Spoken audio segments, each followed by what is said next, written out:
Linnya lya Patri n'erya Mwandya mwoyo mutuukirivu. Amiina. Omukama mulungi obudde bwonna. Ze embeera ze weewaawo. Twebaza Katonda atukuumye mu kiro ekirungi nga tuli balamu. Omwana wattu n'abukeesa nga tukyasanga. Enkuyege sikytukubira enduulu. Ekitiibwa n'ettendo tukiddize Mukama waffe Yesu Kristo, omwana wa Katonda omulamu. Bakristo baganda bange, mbanirizaako mu kanyumiro kaffe ak'okumakya nga bulijjo. Obadde okimanyi nti Omukama akubiriza abazadde mulemenga kunyiiza baana bammwe? Akanyumiro kaffe kavudde mu Befeso omutwe ogw'omukaaga olunnyiriri olwokuna. Kagambye bwe kati: mmwe abazadde b'abaana muleme kunyiizanga baana bammwe, wabula mubakuze nga mubagunjula era nga mubayigiriza ebya Mukama. Ekyo kye kigambo kya Katonda. Bakristo baganda bange, Omukama ng'ayogerako gye tuli amakya ag'olwaleero. Obubaka buno bugenda eri mwenna abazadde. Omukama Katonda abasaba muleme kunyiizanga baana bammwe, muleme kunyiizanga baana bammwe, wabula mubakuzenga nga mubagunjula mu ngunjula ennungi, nga mubayigiriza ebya Mukama. Amiina. Kubanga mukimanyi nti abaana abato gy'emiti egiggumiza ekibira. We tubakuza obulungi ne tubayigiriza enneeyisa ennungi, ne babeera nga bamanyi Katonda, nga bamussaamu ekitiibwa, ensi ebeera n'emirembe, ensi ebeeramu okwagalana, ensi ebeeramu enkulaakulana, ensi ebeeramu okutya Mukama, ensi ebeeramu okugulumiza ekitiibwa kya Katonda. Ensi buli muntu aba alaba muntu munne mu kifaananyi kya Katonda era ng'amuyisanga muganda we. Nawe ekityo abazadde, bamaama, bataata, bamaama okusingira ddala mulina omulimu ogw'amaanyi. Mmwe mutuwa prodakiti ennungi oba mmwe mutuwa prodakiti embi. Nabwe ekityo twagale abaana baffe nga tubayigiriza omukwano gwa Katonda, nga tubasomesa ku kigambo kya Katonda. Naye omwana n'asoma n'atuuka senior 6 nga tamanyi na Bayibuli, nga tabikkula nga muwadde ekigambo, n'amaliriza n'amala yunivasite nga tamanyi na Bayibuli, ensi ng'agitambulamu nga bwayagala, ng'alinga ayita mu kibira. Omwana n'atuuka okuva mu bulamu obw'ensi ng'omutaddemu ensimbi nnyingi, omutaddemu ebyobugagga bwingi, atambudde ebweru. Naye nga weerabidde ekyomuwendo kye walina okumuwa nga muto kwe kumanya Omukama Katonda. N'afa ng'akaaba n'agamba maama wanziika, taata wanziika, bino byonna mbirabye, diguli nzirabye, annyonyi nzirabye, ebitiibwa mbifunye, naye tewandaga Mukama. Omwoyo gwange nga guzikiridde. Omwana wo gw'omuzadde n'omusuula mu geyeena n'azikirira we kwi kubanga tewamuteekateeka bulungi mu mikono gya Katonda, tewamukuliza mu kwagala kwa Katonda. Ng'ebikolwa by'abadde akola nga naye bimwesittaza, ng'awulira bimuwunyirako, alaba malayika ez'ekizikiza zimusikakanya. Kubanga Pawulo atugamba mu Romans 6:23 nti enkomerero y'ekibi kufa ng'omusse. Kubanga alowoozanga ku by'ensi era nga by'omwagaliza, naye n'akulanga mulala mbavu, n'emmeeme ye n'ezikirira. Nabwe kityo bamaama baffe, muyambe abaana ab'obulenzi, muyambe abaana ab'obuwala, mubayigirize ennyambala ennungi, mubayigirize enneeyisa ennungi, musigale ku kalitya yammwe. Kristo yagamba obuwangwa obutaliimu kusamira na kusaddaaka si bubi. Omuli kati nga ffe obwaffe obw'Ekiganda, fukamira ng'obuuza ddaddi wo, mami wo, basenga abo bakojja abo empisa ezo bwe zityo ennungi. Mubayigiriza okwambala obulungi nga nnyaffe Biikira Maaliya. Mubayigiriza okwogera obulungi nga Mukama waffe Yesu Kristo. Mubayigiriza okuba n'ekisa nga Mukama waffe Yesu Kristo. Mubayigirize enkuzo ennungi gye bakuzaamu abaana, nawe balizaala abaana balibakuza bulungi nga nnyaffe Biikira Maaliya bwe yakuza Mukama waffe Yesu Kristo. Mu kumanya Omukama, mu bya Katonda, newaakubadde ng'ate yali mwana wa Katonda. Yamulabirira n'amukuza mu bulungi era n'amugonjera mu bulungi, n'amutwalanga mu ekereziya, n'amutwalanga mu kulamaga. Abaana bammwe mutwale mu bifo ebitukuvu, okusinga obatwala ku zibbiiki, okusinga obatwala mu bikeesa, okusinga obatwala ku zirido. Teri makulu, naye amakulu gali wa Mukama. Abaana mubayigiriza okwambala obulungi, babikke ebitundu byabwe eby'omuwendo nga tebabitambuliza bweru, bambale bulungi. Bangi tubalaba bano bakaaba, mwana muwala ali mu kukaaba, ali mu kulaajana, kubanga teyawa bitundu bye bya mubiri kitiibwa. Obulamu bwe bwonna yabumala ng'anyoonya layikisi, anyoonya feemu, naye ebiro byatuuse nga TikTok live ewedde, n'agwa mu mukwano n'omulenzi, n'amuproposinga okumuwasa. Ennaku zino, ensangi zino, ebiro bino eby'oluvannyuma, omusajja okugamba nti njagala kukuwasa, abanga akuwadde obukadde 10 oba akawumbi, ng'akimiininga ng'akikakasa. Ku 10 tuyinza okubaako na 5 oba 10, abasigadde nga battiitiitaati. Bampangole ki nkuwe. Abasinga nga bakebera bukebezi, abasinga nga bali ku testing 1-2, nga tebamiininga kye boogera.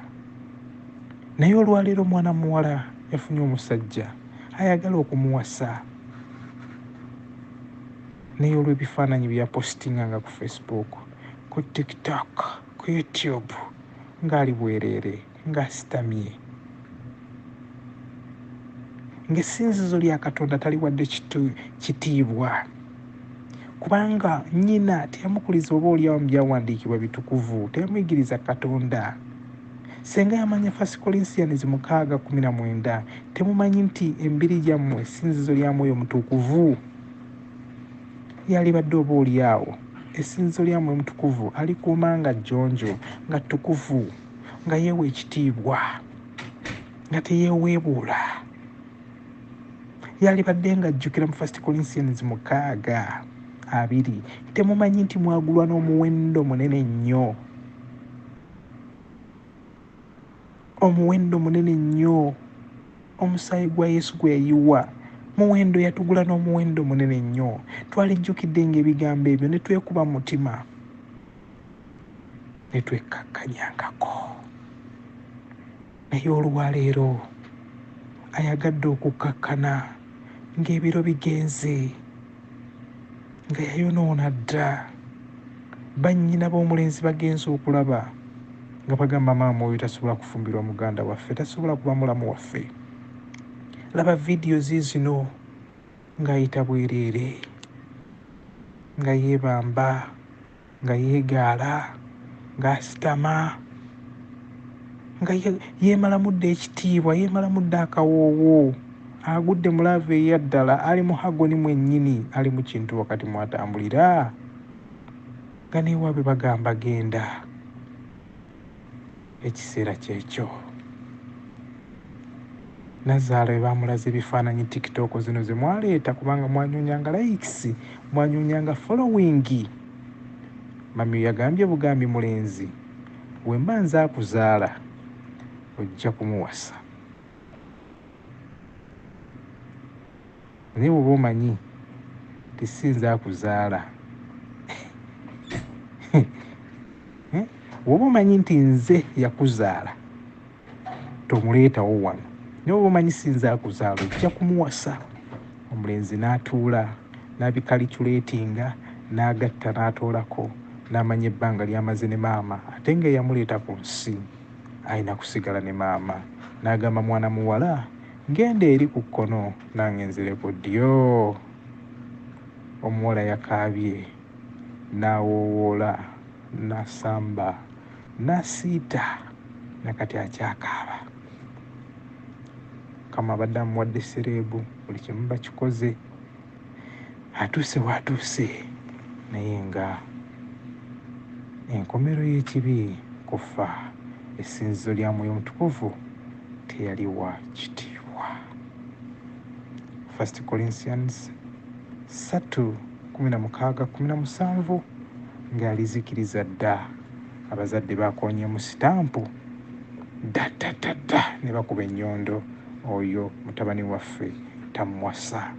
Nabwe kityo abazadde tukuze abaana baffe makubo amalambulukufu ag'okumanya Omukama bulijjo n'enneeyisa Omukama gy'ayagala tweyiseemu. Obulamu bwange ntunuulira basisita bambala bulungi. Their dressing code is God. Kubanga bakopa ennyambala nnyaffe Bikira Maria baweesa ekitiibwa babeera smart. Olabira ddala abakyala baggumidde. Lwaki tetubakoppa ne tubeera nga bo? Okuyita nga tumaayuuka ku byalo tukasuka engulugulu, oyambadde bumini, oyambadde ki? Tubirekere ab'ensi. Ffe abategedde Omukama twambale bulungi bulijjo, tugulumize ekitiibwa kya Katonda. Omukama atuwa ekyobugagga kye yabawa. Golodi abeera wansi ng'akwekeddwa era okumutuukako si kyangu. Nammwe we muli, you have your gold, protect it because it's well covered, but don't put on outside. God tosobola musanga wansi, kuba tosobola musanga awo, olina musanga wansi ng'ali wala.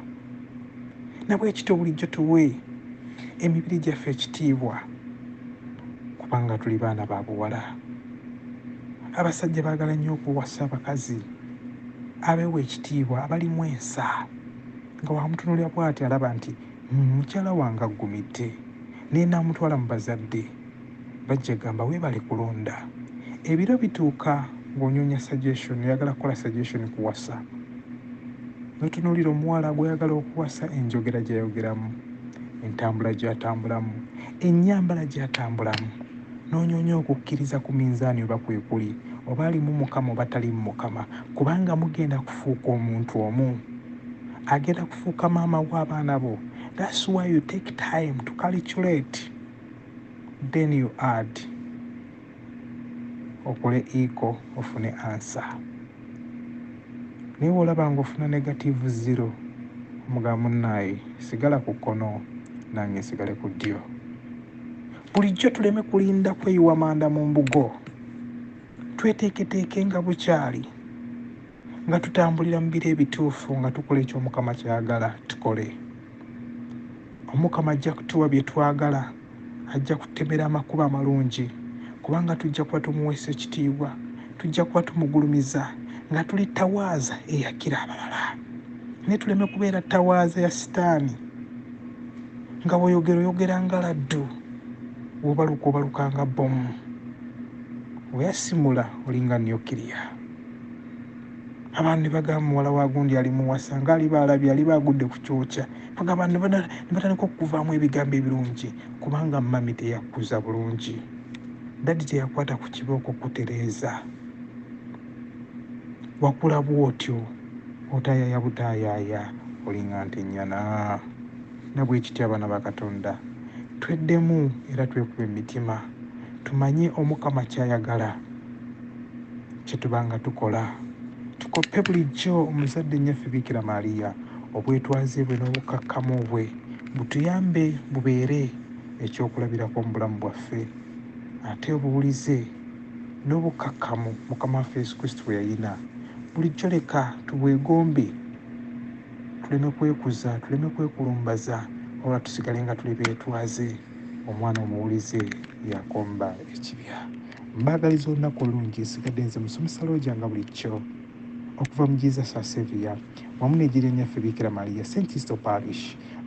Amisinza ekigambo kya Katonda kino osobola okukisanga ku YouTube Jesus our Saviour Platform TV, oba ku TikTok Jesus our Saviour Platform TV, oba Facebook page Jesus our Saviour Platform TV kibeerako, wamu ne ku page yange osobola okukisangayo ku page zonna YouTube, Facebook ne wala wonna.